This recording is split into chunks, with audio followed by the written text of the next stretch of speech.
What's up, everybody? What's up, Oddcast? Postgame Fallout Part 2 here. We're at work. We're at work right now, and unbelievable from last night. The comeback. I mean, we've done a lot of the summarizing in Part 1. What I want to dive into in Part 2 here is some of the, more subtle things that I saw in this game that I think point to some interesting things about LSU season. For one, the crowd. How did we allow Florida State all the momentum in the game. Okay. But then it seemed like the crowd matched the coaching staffs and the players being their stunned reaction, and were just quiet. You could hear a pin drop from LSU fans, and the Seminole fans took over the Superdome. They took over our house. And then you have a tweet from Glenn Guilbeau saying it's starting to feel like the Alabama game in the Superdome. Like just pouring salt in the wound, giving Glenn Guilbeau an opportunity to post something like that. Like, God, he was probably just loving the Altamont-esque scenes for LSU fans last night at the Superdome. Jaden Daniels put up a combined, I think he's the first quarterback since Joe Burrow to rush for over 100, and throw for over 200. And really, you gotta say, as much as there's criticism about Jaden Daniels, understandably, he put the team on his back and led this team. And if we go to overtime, we win that game. We win that game. We had found something with the receivers, and there was no looking back. We already, we saw it. We had to continue going to the receivers, up tempo, quick fire routes. Like, we were completely going away from all game because, frankly, watch the tape. There's a lot of these routes that are just way too long developing. Our offensive line were getting punished. Jaden Daniels had to scramble, or Jaden Daniels was getting smashed, like that big hit where he just gets body slammed basically, which I don't know how that wasn't a penalty. But maybe if he was a different quarterback, that play's called. But when you're thought of as a running quarterback and all the connotations that involves, you're not going to get those type of calls. But Tom Brady's body slam like that's called. I don't care where on the field it is either. It's not about he gave himself up, he's running, I don't know. Like, anywhere on the field. But I think what you saw from LSU defensively to keep this team in this game was absolutely heroic, with a lot of the stuff that was going against them, their own performances. You saw Jay Ward flying from side to side, making stops, saving touchdowns with some big hits, some big tackles. Although, there was some plays where, he's going in there for the hit instead of trying to get the football, trying to get the guy, and that coughed up some yards. But then again, LSU only gave up 24 points in a scenario where they probably should have given up something like 40, with everything that was going against us and the turnovers. Offensive line. LSU's offensive line has got to get it together. You expected some of the younger pieces along the offensive line to have a tough day, have a day where things didn't go their way, but you expected them to figure out enough. LSU, outside of Jaden Daniels, I think had something like 40 rushing yards, maybe, if that.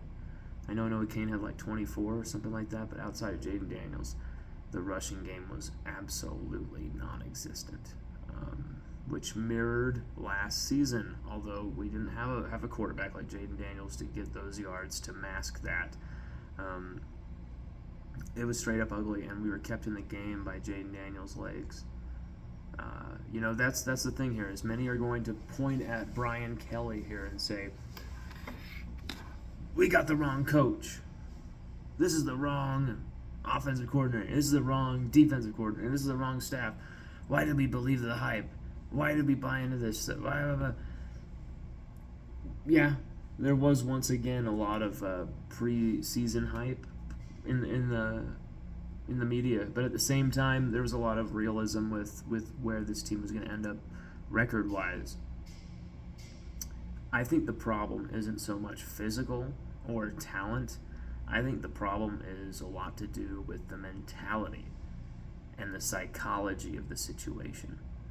When things go wrong and having a crowd that is just like a pin drop, the game feels a lot crazier. And I think being in the Superdome, crowd way further away, Seminoles fans dominating,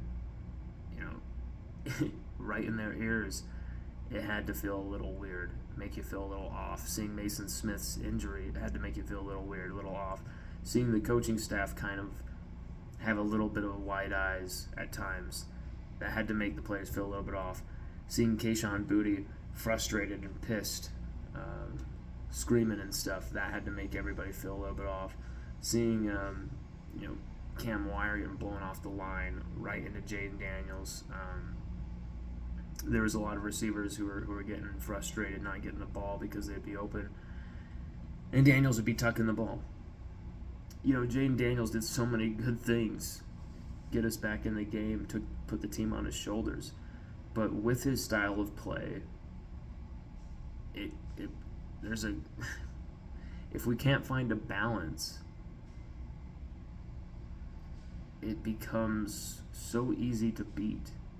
Jaden Daniels can run for over 200 yards, but if we can't get the receiving core going, we're not going to win games. Those receivers win games. Kayshon Boutte didn't have his best night. In fact, it was his worst night as an LSU Tiger for many different reasons. But he never really had any opportunities to do anything with the football outside of those 2 red zone shots that he should have had. That should have been 2 touchdowns for Kayshon to open the game. But at the same time, there's a lot of plays where Kayshon's wide open in massive amounts of space. Maybe he would score on that play if he gets the football. So there's a lot of blame you could be having going around, but the point is, this team were ready to play. They were ready to beat Florida State, and there's a lot of blame to go around. But really, it's just about LSU need to get better at a lot of different things. Special teams being one of them. I wrote it in our special teams, in our LSU 2022 season preview, and in our predictions piece. I said LSU special teams would cost LSU at least one game this season. At least one. Directly. And I expected it to happen against Florida. That was my prediction. Well, it happened straight out of the gate against Florida State. I expected some errors. I expected some hiccups, and that's why I know T-Bob Hebert posted this. It was very interesting. He said, why did the extra point feel so sketchy? I felt the same thing. And you know what it was? It was because immediately when you look at that, when they're lining up, our offensive line on that play, that special teams unit up front, looks absolutely dwarfed by Florida State's formation. They are like all around them like that, and they're just like kind of dwarfed right there. And so when the ball snapped from all sides around, they were crushing in on the football. It was intense. It was intense to see that, and when it got blocked, I saw it just spin in the air.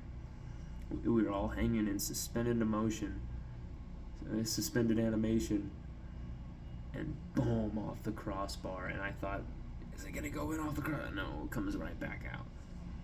To lose a game like that, after coming back from 14 down, going 99 yards, having 2 fumbles on the punts.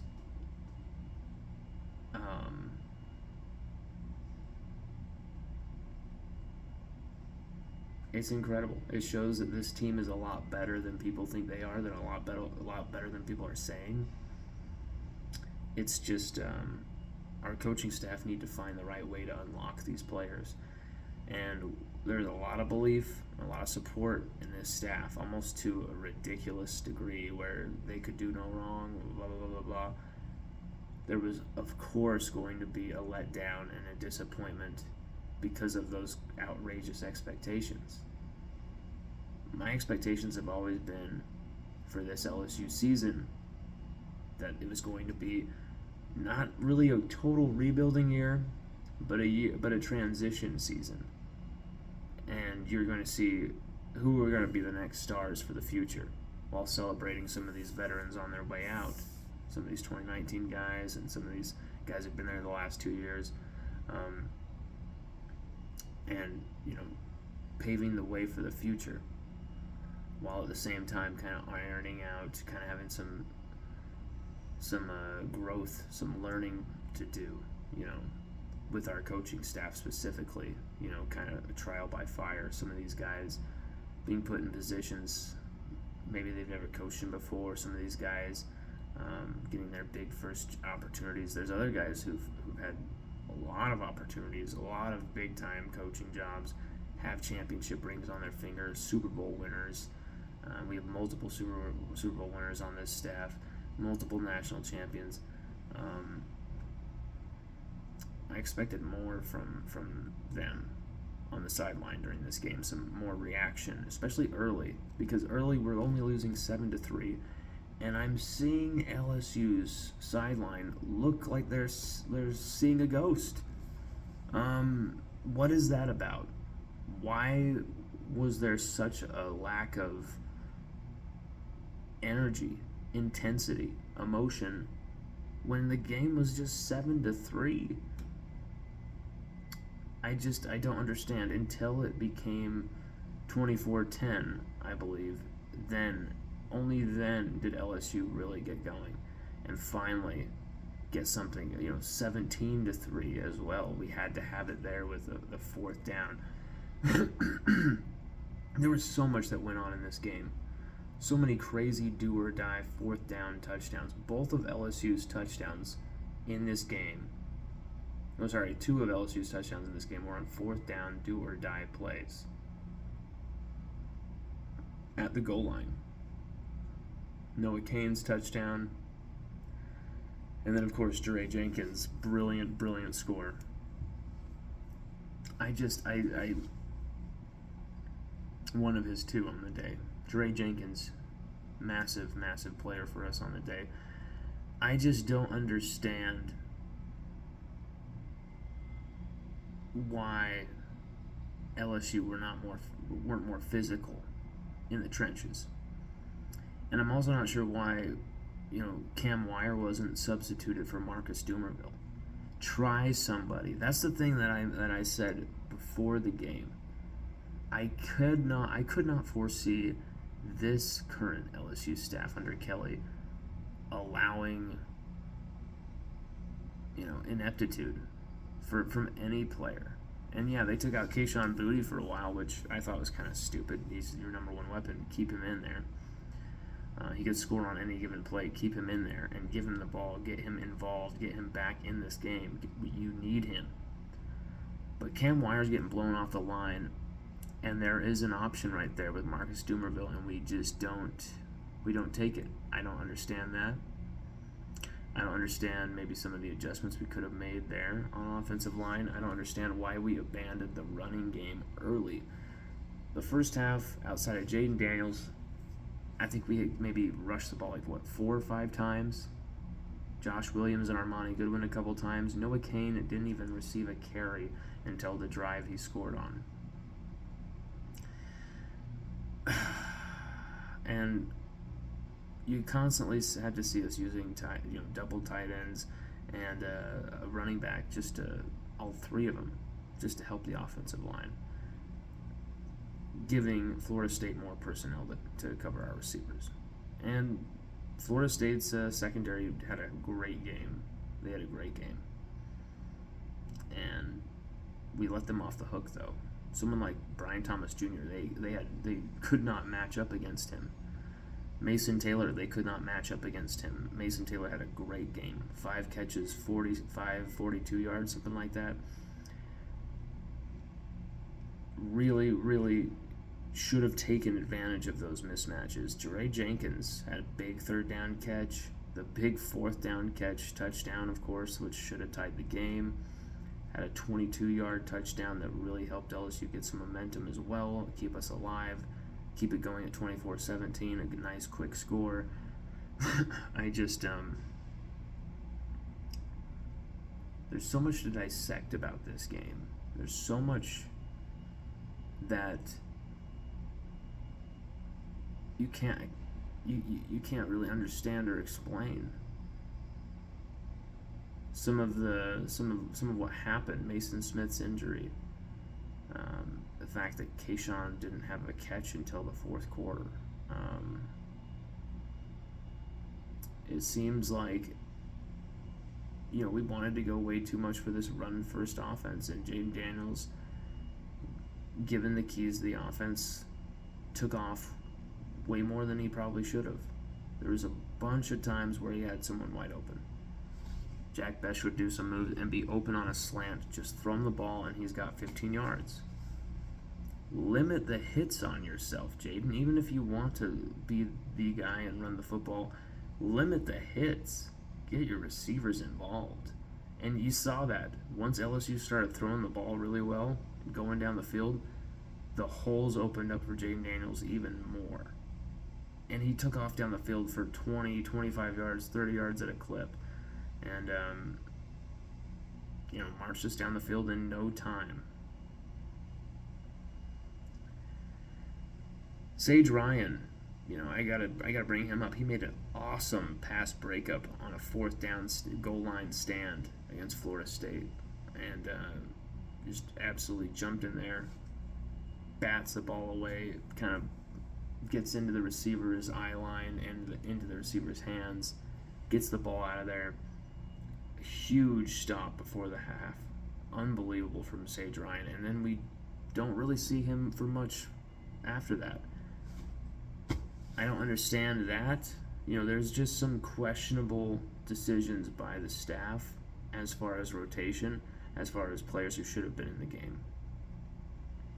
We saw a dumb penalty by Harold Perkins, young guy. He's going to learn. But it was a dumb penalty. It probably shouldn't have even been called.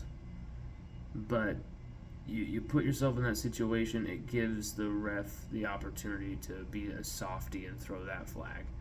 Harold will learn from that. And Harold, as you saw, he was a great player. I mean, he comes and flies down there on the kickoff and takes out 2 guys, including the ball carrier, on the same play. But that penalty, he will clean that up. You saw some really strong performances from Mekhi Wingo, from Jay Ward, from Major Burns. Major Burns made that diving pass breakup. I don't think they gave him credit for it, but he gets a fingertip to it, and it makes it so the guy can't catch the football. But the guy was wide open down the seam. Jay Ward may have been able to come over to the top and get that, but that could have been a potential targeting situation, knowing the mood Jay was in. And the angle that Jay was coming from would have been a very nasty upwards shoulder above collision there. But Major Burns gets a fingertip to it. Major Burns, 2 tackles for loss on the game, 8 tackles, 7 solo. He was awesome. Major Burns was fantastic. He was all over the field, making plays in the backfield, making good stops in the run game. I don't think we really gave much up in the running game except for Ward bursting, some 15-yard, 20-yard runs, a couple of times. Outside of that, LSU really did a pretty good job in the rushing, in the rushing game, considering the situation and the scenario and the absences. Ali Gay, though, I've said this before. Ollie Gay was susceptible in the running game, and that wasn't just it was also with Jordan Travis. And I've also said that for all of how good he is, Ollie Gay, there's a lot of things he needed to improve on, and I never thought it would have to be not targeting a quarterback in the most obvious way possible, because that was a joke. Just boom. And Jordan Travis throws an absolute dart on the play. I mean, what a play. A one-handed catch, touchdown, perfect pass, hangs in there while he gets absolutely defaced by Ollie Gay. You got to hand it to Jordan Travis. He came into the Superdome while people like me talking shit, saying this guy's going to add to his 21 interception career total.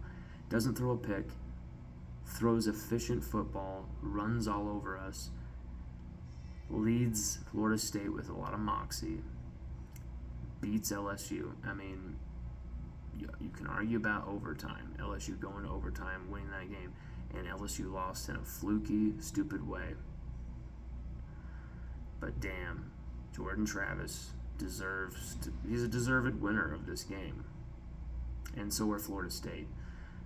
Credit to Mike Norvell for coming in, having the energy, having the passion for 4 quarters, and that's something we did not see on the other sideline. That's something we have to see from LSU. We have to see that from LSU, from the staff to the players, from the athletic administration, from everybody. You have to see that. You have to see the energy, the passion, the intensity, the will to win. We're going to get some gimmies here and a chance to really right the ship, and we're going to find out over the next few weeks, with Southern, Mississippi State, which is always an interesting game. That's another proving ground. I don't think that's a gimme either at this point. But New Mexico as well after that. But this Southern game could be very interesting as far as quarterback. Are they going to go with Garrett Nussmeier now? They liked what they saw from Jaden Daniels, but they don't like the direction with the one-dimensional running. Are they going to go with Nussmeier for passing downs and Jaden Daniels for dual threat possibilities? At this point, whatever wins LSU football games, I'm down for. You saw Colby Richardson get picked on a few times.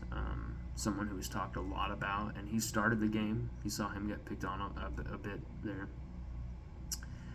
Greg Brooks Jr. allowed some big catches and was susceptible at nickel. At the same time, he made some great pressures and some great plays in the backfield. Nearly had a sack at one point. I think he had a tackle for loss as well. But yeah, number 3, Greg Brooks Jr. I really feel Sage Ryan has to be given some consideration there, for sure, for week 2 and beyond. We have to run the football as well in the first half with Noah Cain.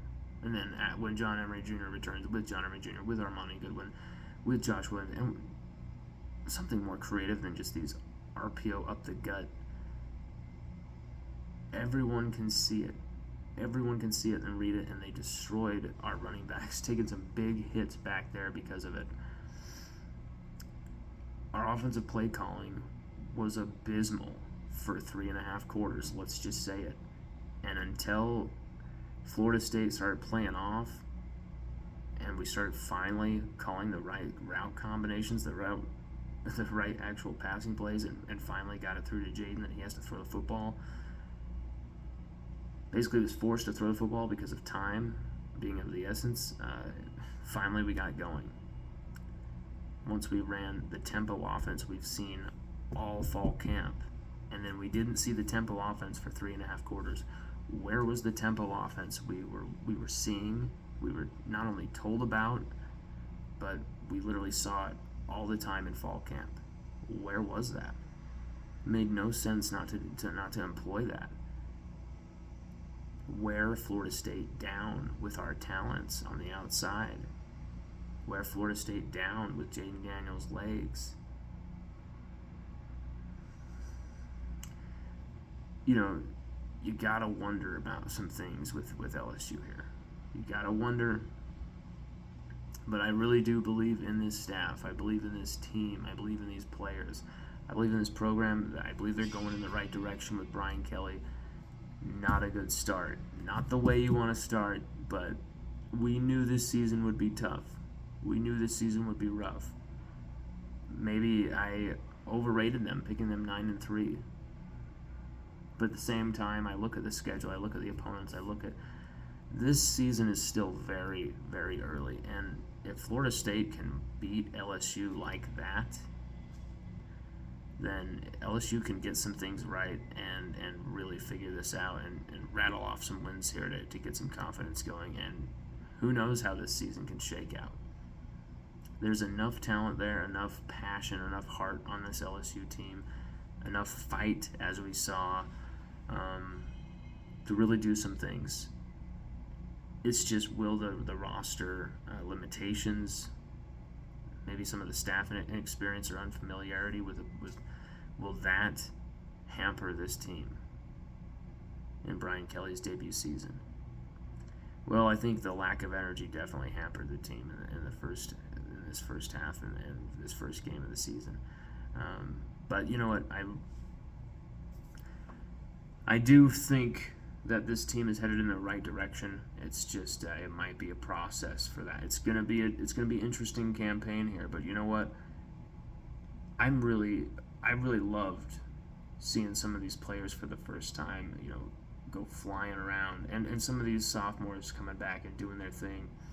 It was a frustrating game, frustrating night. But to see guys like Mekhi Wingo making plays, guys like Sage Ryan making plays, you know, it was very cool to see that happen. B.J. Ojolari playing like a number 18. Jaden Daniels putting the team on his shoulders with that comeback. DAndre Jenkins making 2 unbelievable catches. This guy continues to build an unbelievable resume for the NFL draft. There's a lot of intrigue about Kayshawn transferring. He's deleted LSU from his description, blacked out his number 7 photo. He's taking it personal. He's taking it hard, whereas like Malik Neighbors is kind of taking it on the chin and with his head high. I want to see Kayshawn get it together. If he doesn't want to be at LSU, that's fine. But we need to find that out now and only play players who want to be here. I don't care if you're as good as he is or who. Like LSU right now, it's wake up time, and we've been slapped, had the water poured on us, pissed the bed. But there's a chance to get a clean, nice shower, dry out, and wash and dry those sheets, and you know, get back at it. We're gonna continue to pump Fallout post-game coverage, where we're gonna go into detail with an article talking about what's gone down and the big picture aspects of all of this, and probably going to be doing some film study stuff as well. So please join us with that. Everybody, like, subscribe, share this stuff. I never ask that. You know, every other person is always asking that. Like, share, subscribe. I hardly ever do it, but please do it. If you enjoy our content, be fantastic if you did. It's just a click, and then go on to LSUODYSSEY.com. LSUODYSSEY.com is where you're going to get the information you want, the information you're looking for. I cannot stress it enough. I get so many direct messages from random fans saying, what about this? What about that? Here's the article, bro. I already wrote that. It's in here. All the information you need to know. And this is from a week ago in advance of the story or whatever they're asking about. If you want the information about LSU football, it's there at that site. We have the right sources. We have the right connections. We know the right people. The information is there. All right there. And for the price, it's fantastic, and pretty much 96%, 97% of our content is free. So if you don't have to just be a subscriber to enjoy LSUODYSSEY.com, but I highly recommend it because that's only going to be the way that you're going to get the next level information, the breaking news before anybody else, the tidbits about injuries and staff movements, player movements, transfers, all sorts of stuff. Players getting awarded with different jersey numbers, all sorts of information that we've been able to put out, recruiting commitments, recruiting information.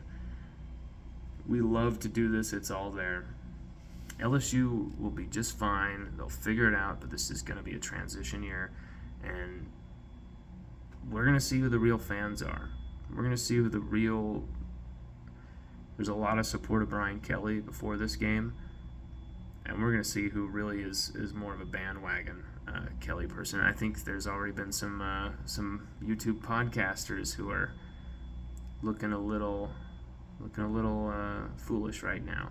A lot of fans looking a little foolish right now, looking embarrassing right now. But you know what? We won't dwell on that. We dwelled on that in part 1. Definitely watch part 1 because this is more of a second part to that, because we covered a lot of stuff we didn't cover in this version. So definitely go back, check out part 1, watch both of these, and comment. Tell us what you think about this crazy game and start to the season. We need your opinions. We really need your opinions right now. We need to get through this together as fans. Thank you very much, everybody.